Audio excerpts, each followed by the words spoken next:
మనం ఏదైనా కార్యం మొదలుపెట్టేటప్పుడు దేవునితో చెప్పుకొని ఆయన్ని ఆహ్వానంగా పలికి మనం మొదలుపెట్టుకుంటే శుభంగా ఉంటుంది.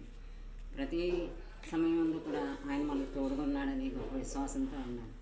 ఎంత విశ్వాసం అంటే చిన్నపిల్లల్ని మనం ఈ విషయంలో ఆదర్శంగా తీసుకోవాలి, నేర్చుకోవాలన్నమాట. వాళ్ళు ఎలా ఉంటారో తల్లిదండ్రులు చేపట్టుకుని ఎంతో నిర్భయంగా ఉంటారు.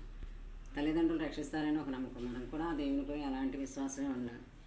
మన ఆలోచనలు ఎంతో శుభంగా ఉండాలి, ఇతరులపై కూడా శుభభావంగా ఉండాలి, సంతోషంగా ఉండాలి. మనం ఎప్పుడైతే మనం ఇలాంటి భావాలతో ఉన్నామో వాళ్ళే ఇతరులకు శుభం కలిగిస్తారు. వారి నుండి అందరికీ దివ్య ఆశీస్సులు, దివ్యమైనటువంటి పరమాత్మ నుంచి వారి నుంచి మనకి ఆశీస్సులు కలుగుతాయి. మనకి చెడు భావనలో ఉండకూడదు. మనం ఎప్పుడైతే సద్భావన కలిగి ఉంటామో అప్పుడు శాంతి కలిగి ఉంటాం, అనుకూలమైనటువంటి మనస్తత్వం ఏర్పడుతుంది.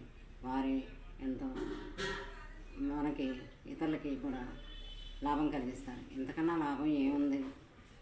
ప్రతి ఒక్కరూ ఇలా శాంతి మార్గంలో శాంతి సహకారాలతో అందరితో కలిసి తన లాభమే కాకుండా 10 మందికి శుభం కలిగేలా మన భావనతో ఎల్లప్పుడూ సద్భావనతో ఉందాం.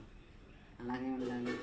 ప్రతి ఒక్కరూ ఆలోచించండి, ఈ మార్గంలో వెళ్దాం. సరేనా? మళ్ళీ